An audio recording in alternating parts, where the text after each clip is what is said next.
السلام علیکم ورحمۃ اللہ وعلیکم وبرکاتہ۔ السلام ورحمۃ اللہ۔ نوید صاحب کیسے ہیں مفتی صاحب؟ خیریت سے ہیں؟ الحمدللہ الحمدللہ۔ مفتی صاحب اب آپ فیملی بن گئے ہیں اور آپ اتنی غیر حاضر رہتے ہیں تو بڑا انتظار رہتا ہے، تو اس کا کچھ حل نکالیں پہلے تو۔ ویسے اس کا حل ہم نے نکالا ہے، وہ یہ کہ اتنے سارے بیانات وہاں ہوئے ہیں تو وہ سارے اپلوڈ ہو رہے ہیں ماشاءاللہ۔ ہاں وہ بہت اچھی کاوش ہے جو آپ جی یہ کر رہے ہیں۔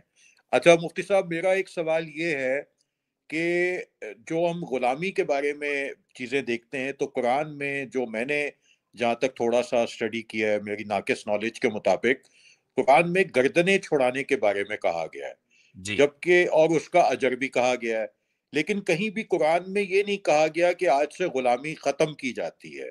جی اگر اس میں اتنا اجر ہے اور سب کچھ ہے تو کیا حضور اکرم صلی اللہ علیہ وسلم کے انتقال کے وقت ان کے قبضے میں غلام تھے؟ اگر تھے تو کیوں تھے؟ کیونکہ وہ تو لیڈ بائی ایگزامپل ہونا تھا۔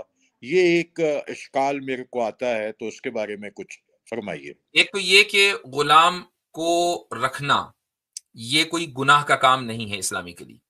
ہاں، غلام کو آزاد کر دینا باعث ثواب ہے، لیکن غلام رکھنا گناہ کا کام نہیں ہے۔ Point number 1۔ پوائنٹ نمبر 2، آپ کا یہ کہنا کہ اگر واقعی گردنیں چھڑانا، غلاموں کو آزاد کرنا باعث ثواب ہوتا تو اس غلامی کے اوپر پابندی لگ جانی چاہیے تھی، تو اس کا جواب ہم نے بارہا دیا اور میں دوبارہ مختصر انداز میں دے رہا ہوں کہ غلامی کو یکسر اس کا خاتمہ کر دینا یہ مسلمانوں کے لیے اسٹریٹجیکلی پاسبل نہیں تھا۔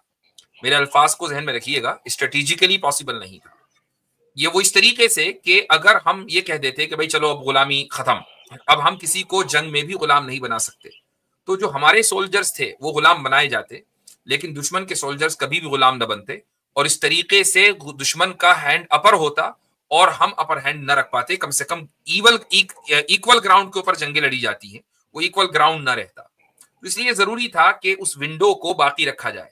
جب پوری دنیا نے اس کے اوپر اتفاق کر لیا کہ اب غلامی کا دور کا خاتمہ ہو گیا ہے، تو ہمیں کوئی پریشانی نہیں ہے اس سے۔ ایسا نہیں ہے کہ ہم اسٹرگل کر رہے ہوں کہ نہیں ہم غلامی کے دور کو واپس لے کر آئیں گے۔ تو کیا حضور اکرم صلی اللہ علیہ وسلم کے انتقال تک تو یہ ایک لیڈ بائی ایگزامپل کیا سمجھتے ہیں ہونا چاہیے تھا کہ کم از آپ کم؟ علیہ الصلوۃ والسلام کی پوزیشن میں کوئی غلام اس وقت تک تھا جس وقت آپ علیہ الصلوۃ والسلام کی وفات ہوئی ہے۔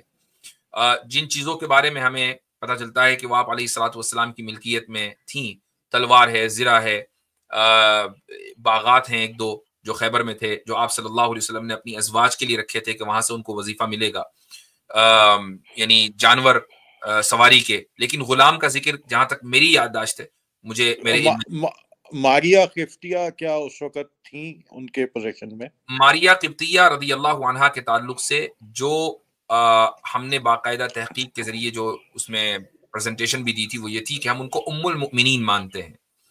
وہ یہ الگ بات ہے کہ ان کا ابتدائی دور اس طرح گزرا ہے کہ وہ آپ علیہ الصلوۃ والسلام کو گفٹ کی گئی تھی، یعنی بطور باندی کے، لیکن وہ ام المؤمنین کے درجے پر تھیں۔ ان کو درجہ آپ علیہ الصلوۃ والسلام نے ام المؤمنین کا دیا ہے۔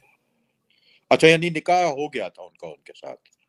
اور نہ صرف یہ بلکہ یہی وجہ ہے کہ آپ صلی اللہ علیہ وسلم نے ان کے اوپر پردے کو لازم کیا تھا، یعنی جو احکام ایک عام زوجہ کے تھے، دوسری زوجہ کے تھے، وہی احکام ماریا قبطیہ رضی اللہ عنہا کے تھے۔ یعنی وہ پراپر ازواج میں تھیں ان کی؟ بالکل، وہ ازواج میں تھی۔ یا نکاح کیا گیا تھا ان سے جی جی باقاعدہ؟ جی۔ اچھا، بس پھر تو ساری بات ہی ختم ہو گئی۔ تھینک یو مفتی صاحب، بہت بہت شکریہ آپ کا۔ جزاکم اللہ۔